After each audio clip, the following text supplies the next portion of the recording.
Sejam bem-vindos a mais uma leitura diária. A passagem de hoje se encontra no livro de Números, do capítulo 10 ao capítulo 12, as trombetas de prata. O Senhor Deus disse a Moisés o seguinte: Faça 2 trombetas de prata batida. Com elas você chamará o povo para se reunir e dará o sinal de partida do acampamento. Quando forem tocadas as 2 trombetas, todo o povo se reunirá com você na entrada da tenda sagrada. Porém, quando uma só for tocada, apenas os chefes dos grupos de famílias se reunirão com você. Quando tocarem sons curtos e fortes, as tribos acampadas a leste deverão começar a sair. Quando tocarem pela segunda vez sons curtos e fortes, as tribos que estão ao sul começarão a sair. O sinal para a partida serão toques curtos e fortes, mas para reunir o povo deverão ser dados toques longos. Os encarregados de tocar as trombetas serão os sacerdotes, que são descendentes de Arão. A seguinte lei será obedecida para sempre pelos israelitas. Quando vocês estiverem em guerra no seu próprio país, defendendo-se de um inimigo que os atacou, toquem o sinal para a batalha com essas trombetas. Eu, Senhor, o Deus de vocês, os ajudarei e os livrarei dos seus inimigos. Também nas ocasiões de alegria, isto é, nas festas da lua nova e nas outras festas religiosas, vocês deverão tocar as trombetas quando apresentarem os sacrifícios, que serão completamente queimados, e as ofertas de paz. Então eu os ajudarei. Eu sou o Senhor, o Deus de vocês. Os israelitas partem do Sinai.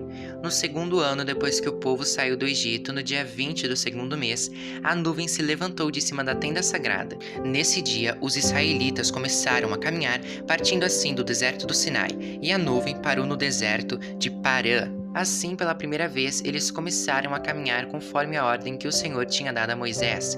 Primeiro, saíram os que eram da bandeira da tribo de Judá, grupo por grupo, comandados por Nazon, filho de Aminadab. Netanael, filho de Zuar, comandava a tribo de Isacar, e Eliabe, filho de Elon, comandava a tribo de Zebulon. Então, a tenda foi desarmada, e os levitas dos grupos de famílias de Gerson e de Merari partiram, levando a tenda. Depois, saíram aqueles que eram da bandeira levada pela tribo de Ruben, grupo por grupo, comandados por Elisur, filho de Sedeur. Selumiel, filho de Zurissadai, comandava a tribo de Simeão, e Eliasaf, filho de Deuel, comandava a tribo de Gade. Em seguida, saíram os levitas do grupo de famílias de Coate, carregando os objetos sagrados, e quando chegaram ao outro acampamento, a tenda já estava armada. Então, saíram aqueles que eram da bandeira da tribo de Efraim, grupo por grupo, comandados por Elisama, filho de Amiúde. Gamaliel, filho de Pedassur, comandava a tribo de Manassés, e Abidã, filho de Gideone, comandava a tribo de Benjamim. Depois, atrás de todas as outras tribos, saíram aqueles que eram da bandeira da tribo de Dan, grupo por grupo, comandados por Aiezer, filho de Amissadai. Pagiel, filho de Ocrã, comandava a tribo de Azer, e Aira, filho de Enã, comandava a tribo de Naphtali. Os israelitas começaram a caminhar nesta ordem, grupo por grupo. Moisés convida Obabe a acompanhá-los. Moisés disse ao seu cunhado Obabe, filho de Jetro, midianita: Nós estamos saindo para o lugar que o Senhor disse que nos daria. Ele prometeu que faria do povo de Israel uma nação rica. Portanto, venha com a gente e repartiremos com você as coisas boas que conseguirmos. Obabe respondeu: Não, eu vou voltar para a minha terra e para a minha família. Por favor, não faça isso, disse Moisés. Você conhece o deserto e sabe onde podemos acampar. Você poderia ser o nosso guia. Se você vier com a gente, nós repartiremos com você todas as bênçãos que o Senhor nos der. Deus dirige o povo.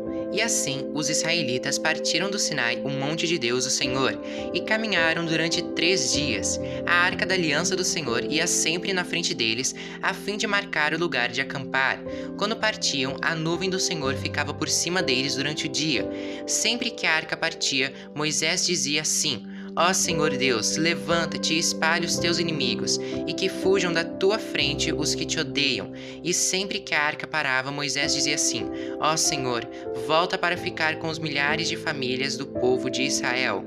Capítulo 11. O povo reclama em Taberá. Por estarem passando por muitas dificuldades, os israelitas começaram a se queixar a Deus, o Senhor. Quando o Senhor ouviu as suas reclamações, ficou irado e fez cair fogo em cima deles. O fogo queimou no meio deles e destruiu uma ponta do acampamento. Então o povo gritou, pedindo socorro a Moisés. Moisés orou ao Senhor e o fogo se apagou. Aí puseram naquele lugar o nome de Taberá, porque ali o fogo do Senhor havia queimado no meio deles. Moisés escolhe 70 ajudantes. Havia estrangeiros viajando com os israelitas. Eles estavam com muita vontade de comer carne, e até mesmo os israelitas começaram a reclamar, dizendo: "Ah, se tivéssemos um pouco de carne para comer! No Egito comíamos quanto peixe queríamos e era de graça. E que saudade dos pepinos, dos melões, das verduras, das cebolas e dos alhos! Mas agora acabaram-se as nossas forças. Não há mais nada para comer e a única coisa que vemos é esse maná." O maná era parecido com pequenas sementes brancas meio amareladas. Ele caía durante a noite com o orvalho. No dia seguinte de manhã, o povo ia apanhá-lo em volta do acampamento. Eles o moíam em moinhos ou o socavam em pilões, cozinhavam numa panela e faziam pães achatados que tinham gosto de pão assado com azeite. Então, Moisés ouviu o choro do povo. Cada família chorava na entrada da sua barraca. O Senhor ficou muito irado e Moisés também ficou aborrecido, e disse a Deus o Senhor: "Por que me tens tratado tão mal? Por que estás aborrecido comigo?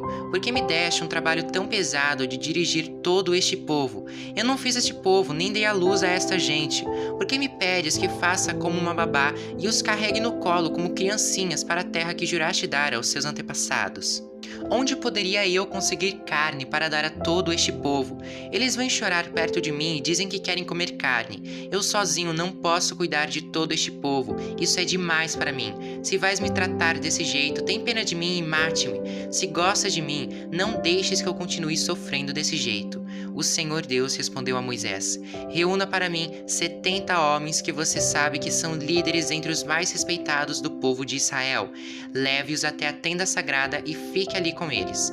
Então eu descerei e falarei com você ali. Tirarei uma parte do espírito que lhe dei e darei a eles, para que o ajudem no pesado trabalho de cuidar do povo. Assim, você não precisará fazer isso sozinho. Agora diga ao povo o seguinte: purifiquem-se para amanhã, vocês vão comer carne. O Senhor ouviu vocês chorando e dizendo que queriam comer carne e que passavam bem no Egito. Por isso, o Senhor lhes dará carne e vocês a comerão.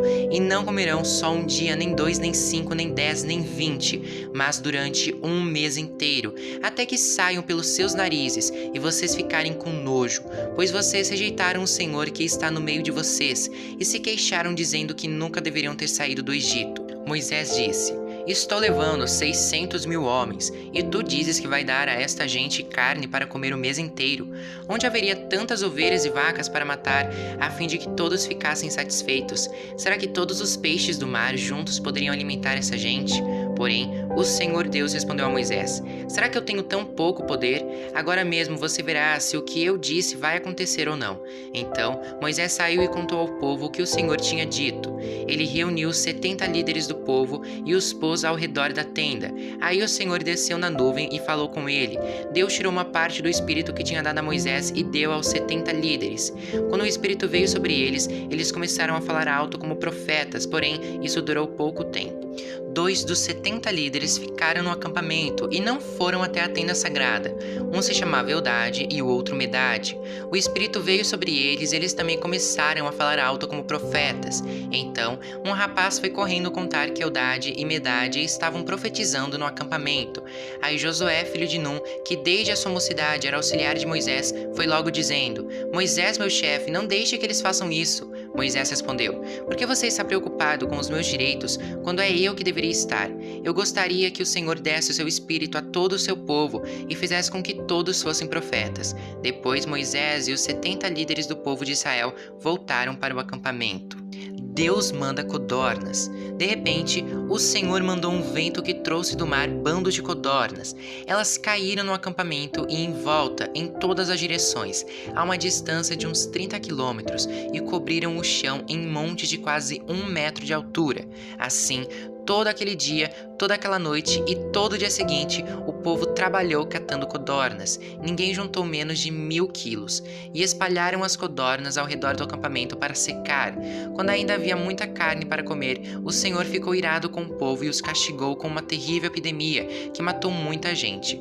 Por isso puseram naquele lugar o nome de Quibote Ataavá, que quer dizer as sepulturas do desejo, pois ali foram sepultadas as pessoas que estavam loucas de vontade de comer carne. Depois, os israelitas foram até Azerote e acamparam ali.